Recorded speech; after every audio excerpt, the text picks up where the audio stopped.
now we just take a, jog down memory lane. How in the world, right, did you end up getting into the gaming scene? Because again, this whole podcast is about the passion that you have. The moment I met you, I remember I've always been enthralled with the kind of passion that you had for the gaming scene.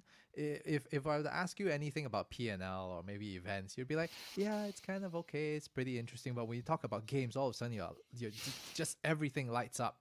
There's a halo around you and you start going. How in the world did you start getting into the gaming scene, apart from, let's say, outside of playing games, of course? Outside of playing games, I mean, I have to say it started when I was 5 or 6, very young age. Um, like my parents are working, I follow my mom to like Delafrance Mm. at Outgang while she's working as a manager. I'll just sit down in the corner, doing my homework and everything. Then my dad is here. He just passed me $2 and I can spend Arcade like two, time. 3 hours in the arcade. Yes. Yeah, And all right. $2, you can't play a lot of games if you suck. Yep, At most it'll last you 15 minutes. So correct. what I do is I just watch people play half the time, learn, memorize, and see what they do, and then execute it out myself. And from there, I get better and better. So, like, I just make sure that one token, 50 cents, will last me a good half an hour. I will be able to finish the whole game. Yeah, Mm, and that was my aim when I was that young. yep. Yeah, and yeah, then moving forward, how did like external factors actually got me into like gaming and stuff? It's really towards like my parents. I got to thank them in a sense. I love to draw a lot, but I didn't go into the art and culture direction. Uh, like after school, I tend to hang around, some of the old, shops like the uncle there selling gaming cards. Yeah, Then you can put Upper Serangoon Shopping Center, those kind of.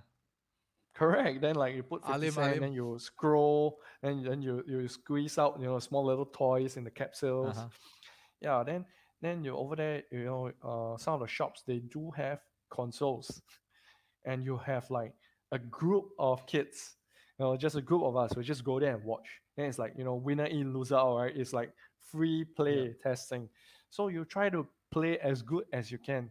You try to hawk the whole machine to yourself. You see, Right. yeah. Then from there, slowly, uh, the shop uncle seems to see the trend growing, and he make a small competition. Yeah, I was Mm. like, okay, yeah. And from there, my parents actually bought like Sega, the one with the cartridge.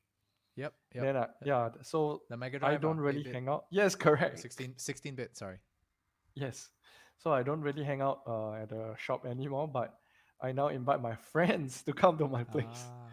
and like the four of us will just play like you know uh, Power Rangers stuff, so on and so forth. But in a way, it's like when I do well for my exams, they sort of reward me, and the win-win part is they can see me that I'm at home, you know yeah, and I'm not somewhere out there where there's a chance that I might meet some bad influence, and stuff like this. Of course, my dad told me three things, that I must follow: no drinking, no smoking, and no drugs.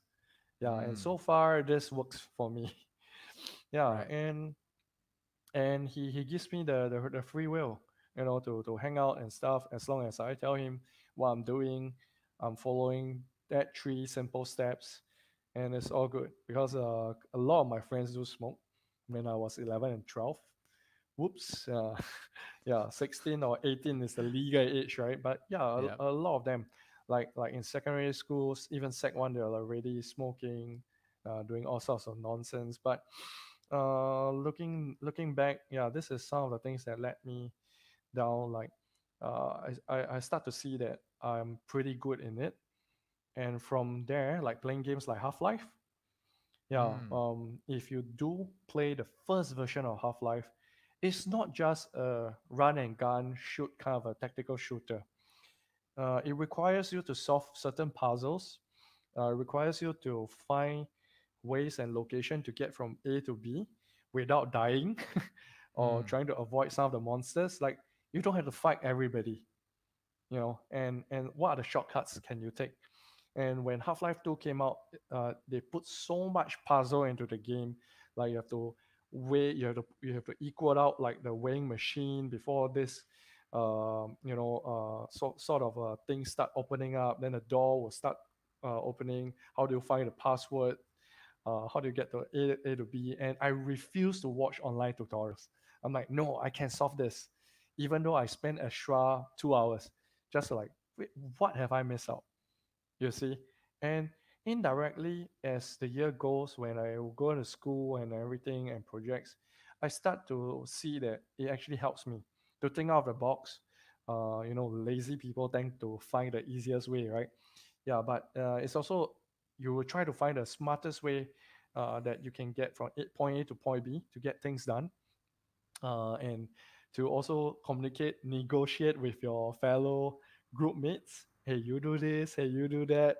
And indirectly you become like the leader of the group, and it actually helps. Mm. And yeah, and from there, like I showed my parents, especially my dad, that hey, I will go far in gaming, and every single time I went for a competition, I would tell my parents, and at one point they actually turned up, Oh, that's yeah, that. and Wow. watched me, yeah, and they saw like, wow, this little bugger got first, yeah, he might have actually some talent in it, yeah. So from there, I show them like, these are my friends I hang out with, and so forth. So I took an interesting route from there, yeah, and go into it, and from in terms of like going to a lot of events when I was younger, like gaming, I meet a lot of older friends. Like, okay, they were friends, but before that they were not. So it's like my seniors who are like 10 years older than me. Previously, they're like the marketing executive, Mm. manager, that kind of stuff, and they teach me a lot of things: how to communicate, what are marketers looking for, what are partnerships looking for, and indirectly from gaming, from attending events, from asking them, how do I source for sponsorship? How do I request for this? I learn a lot of skills, and that is something that I will never ever learn in school.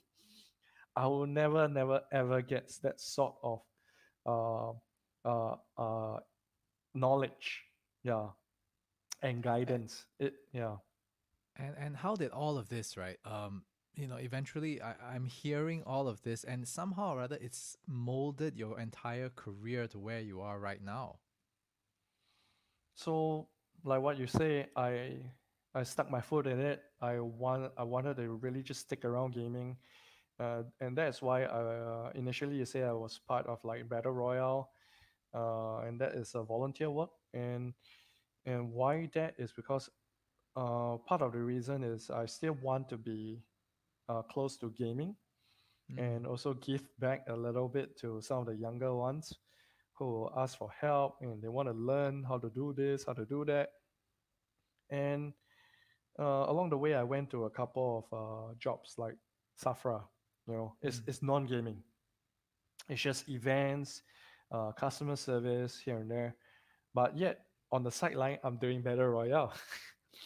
Yeah, and like what you just mentioned, indirectly, this has actually molded me and gave me a lot of opportunities down the line, where I managed to, go into Team Flash, where I went for the interview. I showed them what I can do, what I've learned from the past, and like what I want to share with everybody. Even though sometimes along the way, you may not be doing what you like right now, but Mm. just hold on to it. Hold on to it, complete it. You're still learning something. Like let's say the events that I went to Safra, and that has actually helped me when I move forward in terms of doing partnerships and sponsorship. I know what are the processes in terms of the corporate events, or what corporate people want, rather than just gaming, you know. And that is something that I will never know if I never went through that 1 year. Yeah, Right. and from there, opportunities open up. I did say, can we do something gaming? And from there, um, we did our first Dota 2 pub storm. It wasn't really a gaming event, but it was a viewing event. And the first one had 200 over people. And yeah, my team, especially like the club manager, was surprised. I was like, hey, it's pretty good. And a lot of Safra members came. Okay, let's put this in for our next year plan. I was like, wow. Yeah, but sad to say I left. But I still came back and help out as a volunteer. Mm. And apparently, like what you just mentioned, opportunities open up. And my club manager said, would you like to be a volunteer? We will open up a Safra Tech Club. Yeah, and that's how I became the chairman for it. Ah. Yeah, and from there, like I get to meet a lot of people as well from the other corporate side, from the top down, and along the way, I also work with like the executives, yeah, and help them to get certain sponsorship here and there. And so far, I think for PubStorm, it has already been like the fourth version, yeah, at Safra Ishun. Wow. Yeah, so like Safra Ishun, if I'm not wrong, they've still been doing some of a streaming event here and there. And recently, in terms of let me see, I think I just saw one of the things. Yes, Bloomberg, if I'm not wrong, Bloomberg SG. So it says gaming top SG influencers. And on the top Facebook creators, Safra was the eighth position, Safra Asian Country Wow. Club. Yeah, so like first is MLBB, Garena, Call of Duty, One Esports. I don't know how to pronounce the fourth one, and fifth is Sync, SYNC, the guy, a streamer and MLBB professional player from Mm-hmm. RSG, Mm-hmm. Per Gamer, Geek Culture, and then is Safra Ishun, Wow. then Rebel Squad, and then Team RSG. Wow. So I'm quite happy when I saw that. I was like, okay, cool. Yeah, so that is some of the small little things that actually go a long way. Yeah, and I just held on to it lah. Yeah, Right. and yeah, Then you see now what's very interesting here. You were um, somewhat of a pro gamer, right? You didn't sign lah, right? Is what you mentioned. semi-pro, Um, a semi-pro gamer. All right. Then live you on became the prize money. a Mm. gaming professional. Okay, or a professional in the gaming trade. And then, lo and behold, I remember seeing something on your Facebook post, which is that you had an opportunity to do casting. Yes, So correct. tell me a little bit more about the experience. I mean, casting is not easy, right? What's the preparation like? What did you need to do? And after the whole thing, like, I mean, sorry, what was it like? Just let's just go with that. What was it like? It was a very, very fun experience. I've been looking at casting for a while. Like, I mean, I did help out at community level, Mm-hmm. because there were no casters available, right? And slowly we did ask our friends around. Then I was invited to cast for FSL, the female, all female league, hosted by Tammy and a bunch of them, Kimberly. And that was for Lenovo CS, and it happened at Funan. So I went in with an old school veteran, Ruben. Yeah, Ruben Lim. He's a very old school CS player as well. And I look at him and like, all right, why not? Yeah, because we've been playing CS for the longest years. So the next thing that comes to my mind, I was like, okay, I need to ask an actual shoutcaster. What do you do? What's the prep work you do beforehand? And then how do you dive into it? And from there itself, other than some of the questions that I've asked, I actually went to do some homework. I watched a couple of clips like from ESL, looking at what the casters are saying, what the casters are doing, because I'm actually doing the observer as well, the camera. Yeah, so casting. So I have to click at the right time in terms of um, who we're looking at, where the action is happening. So it took me a couple of hours. I went online. I create a own channel, and then I added bots in. So I feed it around with all the controls and stuff. I'm like, okay, I need to press this. Okay, here's gonna have a fight. I'm gonna press, and then my co-caster will dive straight into the game and he will talk about it. So I'm more about like the analytical portion because I need to concentrate on observing. Yeah, Mm. then I'll try to carry on from what he's talking about, and from there I'll fill in minute details and interesting things about like the teams, the gameplays, and how well what they've done, so on and so forth. So there's actually quite a bit of prep work, like from understanding what are the rules, going into the maps, knowing who are the teams you are casting, Mm. who are the players, how long they've been playing, who is good at what, do we have previous tournament stats, what are the favorite weapons. So there's some of the small trivias here and there, to make the game more enjoyable, more interesting. Yeah, it's like when you're watching soccer, and if there's no commentary, it's like, just boom, boom. Okay, you're just kicking the ball, like, okay. Then you're like, oh, go. Yeah, that's all. But with the commentary in, and with that emotion projected, Mm. like when the commentator starts going more hype and he's gonna do the cross, and you're like, wow, you get the vibe, and you feel like you're on scene. So it's the same thing.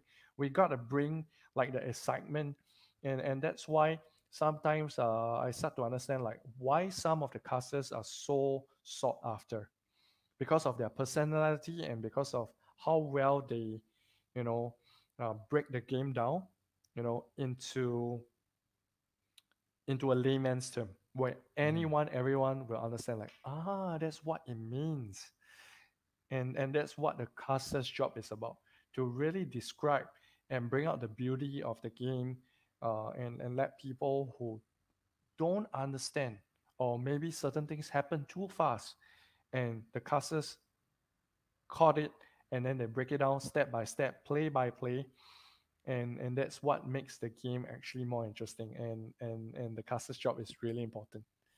Right. And after that event, um, I did want to kind of explore, but it's really really very taxing. And I decided to, no, it was a fun experience. If there's an opportunity again, I might try, but definitely there's a lot of professionals out there, and there's a lot of up and coming casters. They've been working so much, on like just the foundation, Mm. like pronouncing the words. That their pronunciation is so good. The way they sort of like project their voice, and then doing their homework. Yeah, so that's not the path I wanted to go. And that's why I'm like, it's a good experience. Yeah. Right. And that's great thing because you see now you've done pretty much almost every facet of what you love. This is very, very interesting. And I think that many professionals out there, regardless of your trade, um, if you're really into the industry that you like or that you love, right, somehow or other you'd be naturally curious about all the moving pieces, all the working parts, all the moving parts, and again, in gaming, right, like again, you've been the player, you've been the business development guy, you've been the partnership guy, you've done training, you've done teaching, coaching, mentoring, and now you've even done thrown your hat in and tried casting already. So what's next for you then? What's next? To be honest, I always wanted to do a very large scale event, but coming to the gym, I've done it. Mm, And yeah, of course, there were flaws in between. Definitely, there's always steps for improvement. right. So the next step forward is, who knows, like to publish a game from scratch. Yeah, because back then when I joined Garena, the team was already sort of there, the game was already published, the marketing was already ongoing. I joined as a game master. So Ah, I don't feel like I actually put a lot of I actually like drive a lot of the direction and stuff like that. So if I do get the opportunity, I think I would be keen to explore that. And then I think I would have really, really almost covered everything. Yeah, Right. because over here, I've learned to look at behind the scenes, how production works. Maybe I should go and learn a bit. You know how to produce, what's the hardware used, like the E2, the systems, what the lapel mic, Mm, why do we use it, so and so forth, in terms of what kind of environment, how do you do like the soundproofing in terms of the lighting, and maybe a sound engineer here and there. Like there's so many elements. Yeah, so right. I'm picking up like pieces here and there. Yeah, but one of the most interesting things I want to do would be publishing a game. So yeah. Interesting. Well, you could get started since Nintendo came out with the Game Builder Garage, right, recently. So you Hmm. can get started on that. I just downloaded a demo, so I'm gonna go I think I'll fiddle go around with that. download. Anyway, so this is the final part of the podcast that we always do with every guest, and that is known as the Epic Questionnaire, or 10 questions with. All right, so this is a rapid fire session that I have with my guest at the end of every show, and so just do your best, answer the first thing that comes to mind. All right, so Donald, yo, are you ready? Yeah, sure. All right, Donald, and the Epic Questionnaire. Here we go. Question number one. One word that you love the most. Zai. One word that you dislike the most. Nope. I agree with you. If you could have a conversation with one person, fictional, non fictional, dead or alive, who would that be? John Wick. John Wick. Cool. What do you say to yourself in the mirror every morning? You're the best. Nice. Name one superpower that you'd like to have.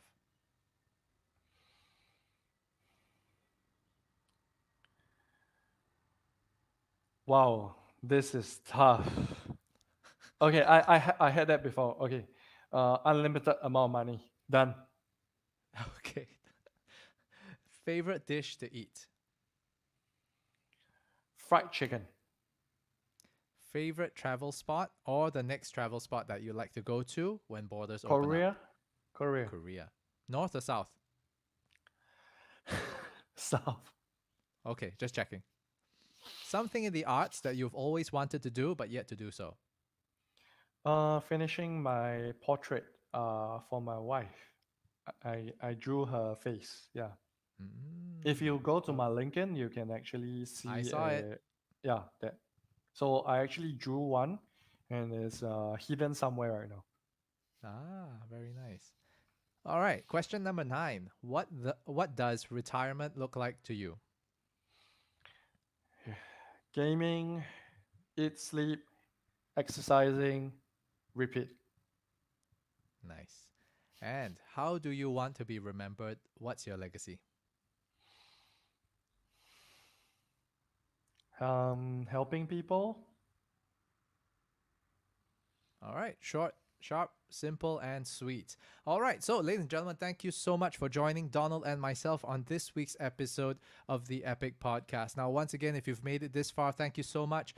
Please feel free to comment, like, subscribe over at the YouTube page, wherever it is that you are right now. I don't know if you're listening or watching. All right, please do what you need to do. And feel free to also please visit the gym.gg. It's Asia's first and only esports gym. Now, Donald, any shout outs from your side? What do you want to say to our listeners? Shout out to anyone that is looking to dive into this space, and thank you for watching.